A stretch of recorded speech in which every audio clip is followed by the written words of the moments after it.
फिर अभिजीत गुस्से से बोला, मैं जानना चाहता हूँ कि यहाँ का सीनियर कहाँ है, मैं उनसे मिलना चाहता हूँ। वो कांस्टेबल बिना कुछ कहे अपने एक हाथ की उंगली से उस पुलिस स्टेशन के एसएचओ के ऑफिस की तरफ इशारा करता है। उस तरफ उन चारों ने देखा। फिर वो चारों ही ऑफिस की तरफ गए। ऑफिस के अंदर पहुंचने के बाद उन्होंने देखा कि उस पुलिस स्टेशन के एसएचओ चेयर पर बैठे सुबह का चाय का आनंद ले रहे थे। उन्होंने जैसे ही उन चारों को देखा, उन्होंने अपने चाय की कप को टेबल पे रखा और गुस्से से बोले, कौन हो भाई तुम लोग? हाँ, बिना परमिशन के तुम लोग मेरे ऑफिस में कैसे आ गए? अभिजीत बोला, वी आर सॉरी सर, लेकिन हम कंप्लेन लिखवाना चाहते हैं और वो लोग नहीं लिख रहे हैं। सर, मुझे विश्वास है कि आप हमारी बात ज़रूर समझेंगे। चारों के मन में ही उस एसएचओ के प्रति बहुत उम्मीद थी। अभिजीत की बात को गंभीरता से न लेते हुए उस ऑफिसर ने कहा, ठीक है, बोलो। सर, हम बिहार स्टेट में रहते हैं और हम चारों ही स्टूडेंट्स हैं। हम 5 दोस्त हैं। हम 5 को किडनैप किया है किसी ने और किडनैप करके यहाँ वेस्ट बंगाल में लेके आया। वो ऑफिसर अभिजीत को ही देख रहा था और उसकी बातों को चुपचाप ध्यान से सुन रहा था। वो ऑफिसर बोला, कौन है वो जिसकी तुम बात कर रहे हो और किसने तुम लोगों को किडनैप किया है? तुम्हारा 5वां दोस्त कहाँ है? तुम लोग तो 4 ही हो। अभिजीत बोला, सर, हमारा 5वां दोस्त उसी के पास है। फिर वो ऑफिसर हंसते हुए बोला, और तुम लोग भागे कैसे वहाँ से? उसने तुम्हें छोड़ दिया? कितना बड़ा बेवकूफ़ है। तुम लोग जानते हो उसके बारे में कुछ?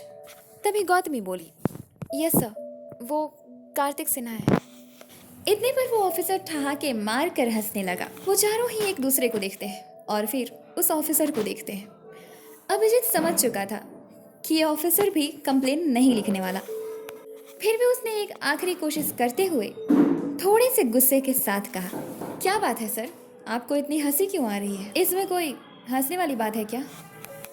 अभिजीत की बात पर उस ऑफिसर ने हंसना बंद कर दिया और बोला, देखो, 1 मिनट। ऐसा कहकर उसने अपने टेबल पर पड़े टेलीफोन को उठाया और उसे कान से लगाकर कहीं का नंबर डायल करने लगता है। वो चारों ही उसे ध्यान से देख रहे थे। थोड़ी ही देर में दूसरी तरफ किसी ने फ़ोन रिसीव किया। वो ऑफिसर बोला, hello, good morning sir. Sir, यहाँ 4 बच्चे आए हुए हैं जो कार्तिक सिन्हा के खिलाफ कंप्लेन लिखवाना चाहते हैं। क्या करूँ सर उनके साथ? जी sir, okay sir, don't worry, ऐसा ही होगा। और कहकर फ़ोन रख देता है और फिर राघव, सुमित, अभिजीत और गौतमी को देखते हुए बोला तेज आवाज़ में, कॉन्स्टेबल्स, हथकड़ी लेकर आओ, इन चारों को जेल में डालना है, सर का ऑर्डर है। वो चारों घबरा गए। अभिजीत बोला, कौन से सर का ऑर्डर है? फिर वो ऑफिसर अभिजीत को देखते हुए टेढ़ी से स्माइल करते हुए बोला, कार्तिक सर का। अभिजीत गुस्से से बोला, ओ, मतलब कि तुम कार्तिक के लिए काम करते हो, है ना? वो ऑफिसर हंस कर बोला, क्या कर सकता हूँ? अब कोई भी 2 कौड़ी का आदमी आकर बोल दे कि कार्तिक सिन्हा ने उसे किडनैप किया, उसके साथ ज़बरदस्ती की या उसके साथ गलत किया, उस पर गोली चलाई, तो क्या हम मान लेंगे?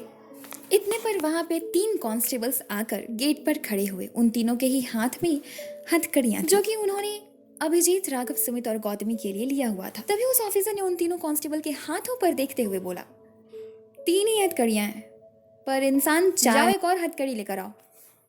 उन चारों को कुछ नहीं सूझ रहा था। वो चारों ही पूरी तरह से फंस चुके थे। इतने पर अभिजीत की नजर उस ऑफिसर के सर्विस गन पर गई जो उसने अपनी गन होल्डर से निकालकर टेबल पर रखी हुई थी। अभिजीत ने झट से वो गन उठा ली और उस ऑफिसर पर पॉइंट कर दिया। वो ऑफिसर डर कर उठकर खड़ा हो गया। सभी कांस्टेबल्स भी डर गए। उन्होंने अपनी गन बाहर ही रख दी थी। उस ऑफिसर ने इमेजिन नहीं किया था कि अभिजीत इतना खतरनाक हो सकता है। अभिजीत बोला, हिलना मत, वरना ट्रिगर दब जाएगा। कोई नहीं हिलेगा, हमें यहाँ से सेफली बाहर जाने दो, वरना इस गन में जितनी गोलियां हैं वो सब तुम पर चला दूंगा। अभिजीत फिर कांस्टेबल्स की तरफ भी पॉइंट करता है। सभी कांस्टेबल्स बाहर भाग जाते हैं। वो राघव, सुमित और गौतमी से बोला, गाइस चलो यहाँ से। उसने अभी भी उस ऑफिसर पर ही पॉइंट किया हुआ था और पीछे की तरफ से गेट से बाहर थोड़ी ही देर में सेफली वो सब पुलिस स्टेशन से बाहर आ गए। सभी पुलिस ऑफिसर्स उन चारों के पीछे लग गए। ये चारों भागते हुए पुलिस स्टेशन के नजदीक ही अभिजीत ने गन फेंक दी, ज्यादा दूर तक कोई उनका पीछा ना करे। वो लोग भागकर पुलिस स्टेशन से बहुत दूर आ चुके थे और वे थक कर रुक गए। गौतमी अपनी बाईं हाथ से अपने पेट को पकड़े हुए बोली, गाइस मैं अब और नहीं भाग सकती। अभिजीत, राघव और सुमित भी बहुत थक चुके थे। साथ में अभिजीत के हाथ का दर्द और भी ज्यादा बढ़ गया था। उसने अपने एक हाथ से अपनी दूसरी बाह को पकड़े हुए बोला, थक तो मैं भी गया हूँ। इतने पर उन चारों ने पीछे मुड़कर देखा तो कांस्टेबल्स अभी भी दूर से उनका पीछा कर रहे थे। वे सब भी पैदल ही थे।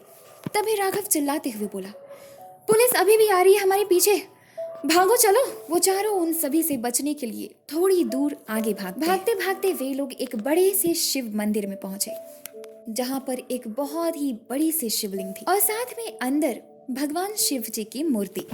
उन सब ने पीछे मुड़कर देखा तो पुलिस बहुत दूर छूट गई थी। वे लोग तो नजर भी नहीं आ रहे थे। इसी वजह से अभिजीत बोला, महादेव की मूर्ति के पीछे छिप जाते हैं, चलो। वे चारों ही महादेव की मूर्ति के पीछे जाकर छिप गए। पुलिस वहां भी आई। उन्होंने चारों तरफ उन्हें ढूंढा लेकिन वे लोग नहीं मिले। इसी वजह से वो सभी वापस लौटकर पुलिस स्टेशन चले गए। उनके जाने के 2 मिनट बाद वो चारों बाहर निकले, पर वो चारों अभी भी मंदिर के अंदर ही थे। सुबह की धूप शिवलिंग पे पड़ रही थी। मौसम काफी खूबसूरत था और धीमी धीमी मध्यम सी हवाएं चल रही थीं। गौतमी शिवलिंग के बगल में बैठकर भगवान शिव से प्रार्थना करते हुए बोली, हे महादेव, अब आप ही कुछ सहायता कीजिए हमारी। कौन करेगा हमारी मदद? कुछ नहीं सूझ रहा, कोई आइडिया नहीं मिल रहा। अब आप ही कीजिए ना हमारी मदद, प्लीज।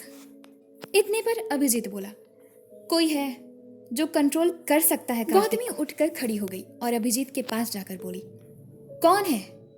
राघव सुमित भी क्यूरियोसिटी के साथ अभिजीत को देख रहे थे, ये जानने के लिए कि आखिर कौन है जो कार्तिक सिन्हा को कंट्रोल कर सकता है। अभिजीत बोला, कार्तिक की माँ। कार्तिक की माँ है जो कंट्रोल कर सकती है उसे, और वही उसे सही रास्ते पर ला सकती है और सबक भी सिखा सकती है। तभी राघव बोला, लेकिन कार्तिक की माँ या उसकी फैमिली उसके खिलाफ हमारी मदद क्यों करेगी? गौतमी बोली, वही तो। तभी अभिजीत बोला, नहीं गौतमी, तुमने देखा था ना उस दिन, जिस दिन पहली बार वो पूर्वी को किडनैप करके अपने घर ले गया था। उस दिन जब कार्तिक के जीत जाने के बावजूद भी उसकी माँ ने कहा कि वो छोड़ दे पूर्वी को। उनकी बात को कभी नहीं टालता है। मुझे विश्वास है कि आंटी हमारी मदद जरूर करेंगी। राघव, सुमित और गौतमी तीनों ही खुश हुए और बोले एक साथ, हाँ। तभी गौतमी बोली, लेकिन हम आंटी से कांटेक्ट कैसे करेंगे? हाँ। इतने पर अभिजीत बोला, क्यों, तुम्हारे पास उनका नंबर नहीं है? इतने पर गौतमी मासूमियत से बोली, नहीं तो। तुमने क्या मेरे दम पे ऐसा कहा? अभिजीत कहता है, तो मतलब तुम्हारे पास उनका नंबर नहीं है? गौतमी गुस्सा करते हुए बोली, मेरे पास उनका नंबर कैसे होगा, बुद्धू कहीं के। तभी अभिजीत बोला, अच्छा, तो उस दिन कार्तिक की माँ के पास कॉल किसने किया था? गौतमी बोली, उस दिन मैंने कॉल नहीं किया था, वो तो बस कार्तिक को चिढ़ाने के लिए ऐसा किया था मैंने। अभिजीत, राघव, सुमित एक दूसरे को देखते हैं, फिर उन तीनों ने एक साथ अपना सिर पीट लिया। गौतमी बोली, अब इतना वियर्ड रिएक्ट करने की क्या जरूरत है? मैं क्या उनका नंबर याद कर रही थी? और उस कार्तिक के बच्चे ने मुझे उस दिन पनिशमेंट दी थी, दिन भर स्विमिंग पूल में खड़े रहने की। सुमित बोला, अब तो इसके पास भी नंबर नहीं है, अब क्या करेंगे अभिजीत? तभी अभिजीत बोला, कोई आइडिया नहीं है, मुझे समझ नहीं आ रहा क्या करूं। अब वो चारों भगवान जी की मूर्ति की तरफ मुड़े और हाथ जोड़कर एक साथ प्रार्थना करते हैं। राघव कहता है, भगवान जी, अब आप ही कोई आइडिया दीजिए जिससे कि हम उस कार्तिक सिन्हा से पूर्वी को बचा सकें। तब सुमित बोला, आप तो सब जानते हैं ना कि कौन कितना सच्चा है। कार्तिक बहुत बड़ा बिजनेसमैन है, इसी वजह से कोई भी उसकी कंप्लेन नहीं लिख रहा। इतने पर गौतमी बोली, जी तो कर रहा है कि उन पुलिस को ना मार मार के ठीक कर दूं। उस कार्तिक के बच्चे की तरफदारी कर रही हैं लोग, कुछ हकीकत जानते नहीं हैं, बस बीच में टांग अड़ाना है। अपनी ड्यूटी अच्छे से नहीं निभा रहे हैं वो। महादेव, क्या आप चाहेंगे कि बुराई जीत जाए? वो कार्तिक सिन्हा हम जैसे लोगों को कुछ नहीं समझता, उसे बहुत घमंड है अपने पैसे का। कोई आइडिया दीजिए भगवान जी, ताकि हम उस कार्तिक सिन्हा को हरा सकें। तब अभिजीत बोला, महादेव, मैं पूर्वी से प्यार करता हूँ, और अगर मैंने कभी भी सच्चे दिल से उसे चाहा है या कार्तिक से थोड़ा सा भी ज़्यादा चाहा है, तो आप कोई ना कोई रास्ता हमें दे ही देंगे। विश्वास करता हूँ आप पर, इसलिए प्रार्थना भी कर रहा हूँ। अब आखिरी उम्मीद सिर्फ आप है महादेव। और चारों आंखें बंद करके प्रार्थना करने लगते हैं। प्रार्थना करते करते अभिजीत के हाथ का घाव बहुत दर्द करने लगा। वो दर्द से चीखा। उन तीनों ने अपनी आंखें खोली और अभिजीत को संभालते हैं। गौतमी अभिजीत को बोली, अभिजीत तुम बैठो बैठो यहाँ। वो चारों ही बैठ गए। गौतमी अभिजीत के आगे घुटनों के बल खड़े होकर उसके कंधे पर हाथ रखे हुए बोली, अब कैसा महसूस कर रहे हो? अब ठीक है क्या? अभिजीत को अभी भी उतना ही दर्द हो रहा था, लेकिन वो तीनों चिंता ना करें इसी वजह से उसने कहा, हाँ अब मैं ठीक हूँ, तुम लोग चिंता मत करो। वो तीनों ही गोल गोल पालथी मारकर बैठ गए। राघव चिंता करते हुए बोला, अब क्या करेंगे हम अभिजीत? कैसे बचाएंगे पूर्वी को? तभी गौतमी की आंखों में आंसू आ जाते हैं। वो रोते हुए बोली, मेरी पूर्वी पता नहीं किस हाल में होगी। मुझे पता है कि उसने कुछ नहीं खाया होगा, क्योंकि उसके नज़र के सामने से हम चारों बेहोश थे तब ले जाया गया। किस हाल में होगी वो? क्या हुआ होगा उसके साथ? मुझे ना कार्तिक सिन्हा पे बिल्कुल भरोसा नहीं है। जिस इंसान से मैंने गोली चलाने की एक्सपेक्ट नहीं की थी, उसने मुझे तक पिटवा दिया। हम जो उससे एक्सपेक्ट नहीं करते हैं ना, वो हमेशा वही करता है। वो चारों आपस में बातें कर ही रहे थे, इतने पर उन चारों के पीछे खड़े किसी ने उन्हें आवाज दिया। उस आवाज पर उन चारों ने मुड़कर पीछे देखा तो वो कोई और नहीं बल्कि उज्जवल थी। उसे देखकर वे चारों डर गए और उठकर खड़े हो गए। पूर्वी के अलावा उज्जवल की सच्चाई कोई नहीं जानता था। इसी वजह से अभिजीत ने सोचा कि वो उन्हें समझेगी। उज्जवल उनके पास आई और नाटक करते हुए बोली, तुम चारों ठीक हो? मुझे बहुत खुशी हुई कि तुम चारों को कुछ नहीं हुआ। तभी गौतमी बोली, अभिजीत, उज्जवल हमारी मदद कर सकती हैं। तभी उज्जवल मगरमच्छ के आंसू बहाने लगी और बोली, मुझे कार्तिक सर ने नौकरी से निकाल दिया। वो पूर्वी के साथ कुछ गलत ना करें, क्योंकि ये गलत है। वो चारों ही गुस्सा हो गए। अभिजीत बोला, क्या कर रहा था वो उसके साथ? उज्जवल बोली, कुछ कर नहीं रहे थे, करने की सोच रहे थे। इसलिए मैंने उस मैंशन से निकलते वक्त ये तय किया कि मैं तुम लोगों को ढूंढूंगी और तुम लोगों की मदद करूंगी उनके खिलाफ। अभिजीत, राघव, सुमित और गौतमी चारों ही बहुत खुश हुए। अभिजीत हाथ जोड़कर बोला, आपका बहुत बहुत धन्यवाद।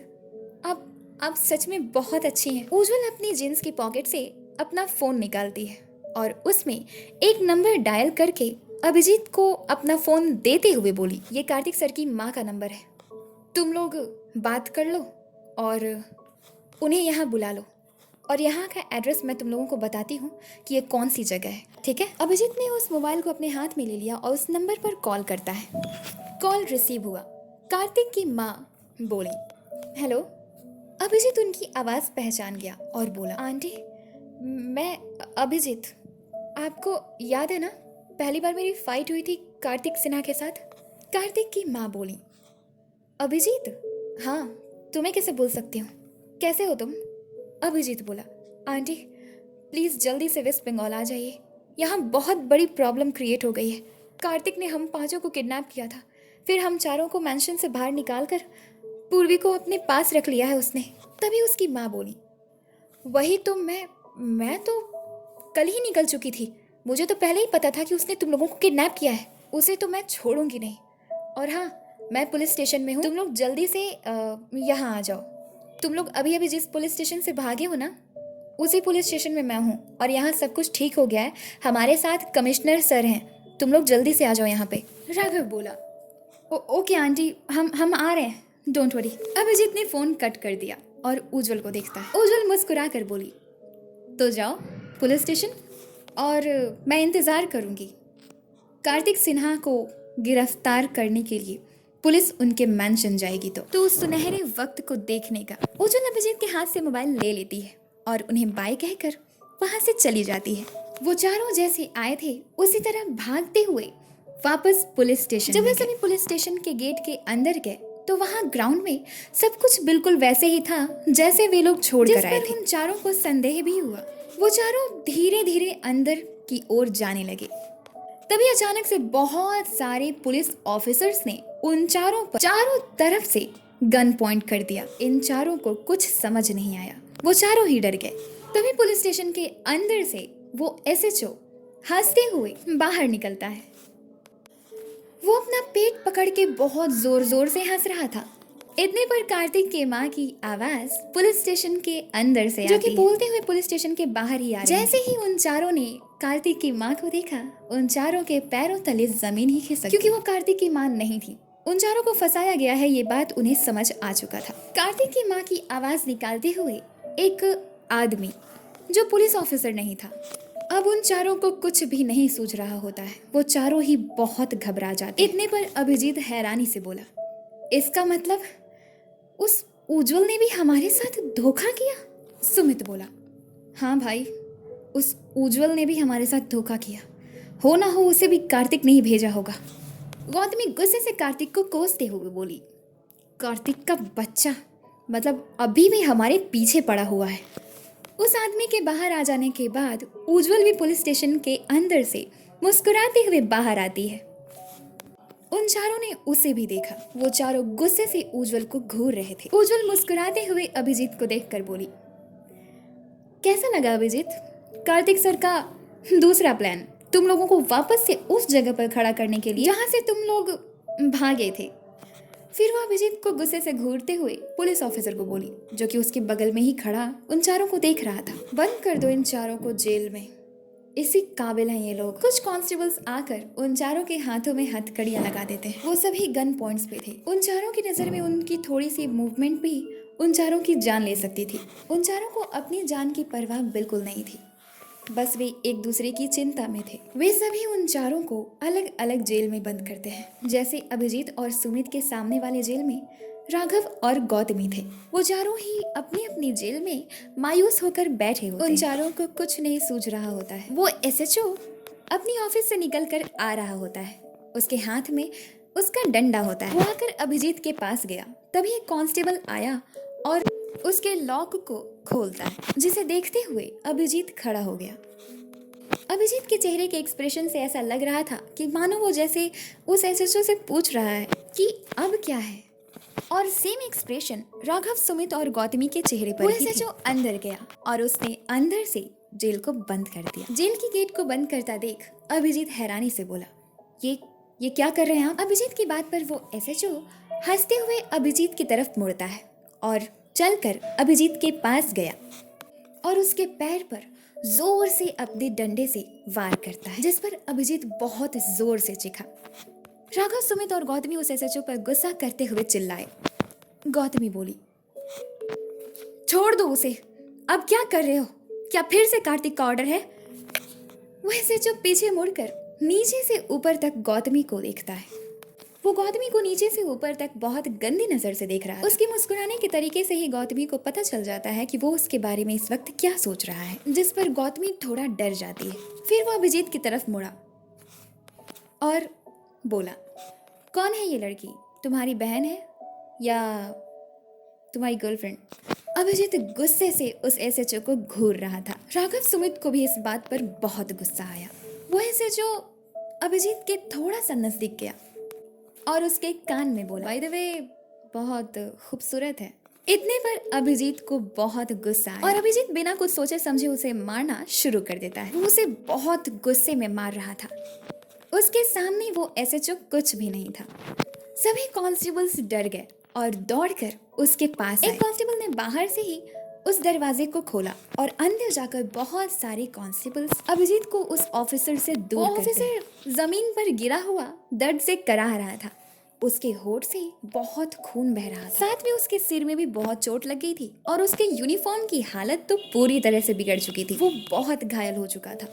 दो कांस्टेबल्स उसे जाकर उठाते हैं। वैसे जो उठकर अभिजीत को गुस्से से घूरते हुए बोला, बहुत गर्मी है इसमें, बांधो इसे और इसे अब मैं दिखाता हूँ कि पुलिस की पावर क्या होती है।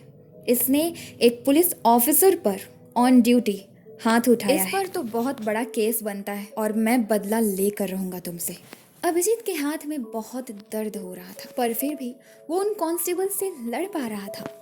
राघव, सुमित और गौतमी को अभिजीत की बहुत चिंता सता रही थी। बहुत सारे कांस्टेबल्स एक साथ मिलकर अभिजीत को बहुत ही मुश्किल से जेल के अंदर ही अभिजीत को चेयर पर बिठाकर उसके हाथ और पैर को चेयर में रस्सी से बांधते हैं और वे सभी बाहर चले जाते हैं।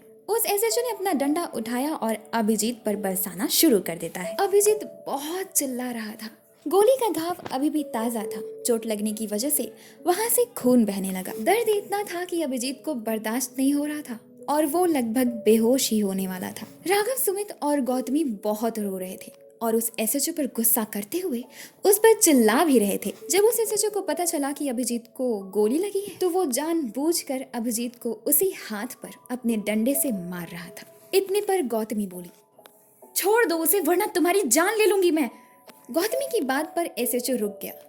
अभिजीत की हालत बहुत खराब हो चुकी थी। वो लगभग बेहोश होने ही वाला था। इतने पर वो एसएचओ रुक गया और उसके जेल से निकलकर वो सीधे गौतमी के पास गया। वो जब गौतमी के जेल के अंदर जाकर उसके गेट को बंद कर देता है तो गौतमी डर से पीछे हटते हुए बोली, देखो मेरे पास भी मत आना। तुम नहीं जानते कि मैं कितनी खतरनाक हूँ। मैंने कार्तिक सिन्हा तक को पीटा हुआ है, तुम्हें क्या छोड़ूंगी। उस एसएचओ ने अपना डंडा फेंक दिया और धीरे धीरे अपने चेहरे पर शैतानियत वाली स्माइल लिए गौतमी की तरफ बढ़ रहा था। वो गौतमी के साथ जबरदस्ती करता है लेकिन गौतमी भी कहाँ कम थी। वो भी उसे मारना शुरू कर देती है और अभिजीत का बदला ले लेती है। इस बार उस एसएचओ की हालत बहुत बिगड़ चुकी थी। वो तो अब जमीन पर से उठ भी नहीं पा रहा था। राघव, सुमित बहुत ही ज्यादा खुश हुए। अब वो ऑफिसर उठने के काबिल ही नहीं था। अभिजीत बेहोश हो चुका था। इसी वजह से इस बारे में उसे कुछ नहीं पता था। तभी कुछ कांस्टेबल्स गौतमी के जेल के अंदर आए और उस एसएचओ को उठाकर वहां से बाहर लेकर हॉस्पिटल गए। वो लोग उसे हॉस्पिटल ले ही जा रहे थे। इतने पर उधर से उस पुलिस स्टेशन के एसआई आए, पर उन्होंने उसे देखकर कुछ नहीं कहा। वो चुपचाप अंदर आए और आकर चेयर पर बैठ गए। उन्होंने एक कांस्टेबल को अपने पास बुलाया और बोला, क्या किया है इन चारों ने, बताओ। वो कांस्टेबल बोला, सर कार्तिक सिन्हा के खिलाफ कंप्लेन। तब वो एसआई उसे देखते हुए बोले, इट्स गुड, बट जेल में ये लोग क्यों बंद है? Where is Kartik Sinha? उस कांस्टेबल ने उस एसआई को सभी बातें बताई, जिस पर वो एसआई हंसते हुए बोले, हाँ हमारे एसएचओ की तो यही आदत है। अब कार्तिक सिन्हा की चमचागिरी करेंगे तो हाल तो यही होगा ना। मना किया था मैंने, लेकिन मानने वाला कौन है? राघव, सुमित और गौतमी अभिजीत को बेहोश देखकर भी कुछ नहीं कर पा रहे थे। वो लोग बेवश होकर अपने जेल में ही बैठकर रो रहे थे। उनसे अभिजीत की हालत देखी नहीं जा रही थी। इसी वजह से वो तीनों ही कार्तिक सिन्हा को गुस्से में कोस रहे थे। तभी सुमित राघव और गौतमी को रोता हुआ देखकर अपनी जगह से खड़ा हुआ और आगे जाकर गौतमी और राघव को देखते हुए बोला, राघव, गौतमी, हमें कुछ सोचना होगा। कोई आइडिया निकालना होगा यहाँ से निकलने का।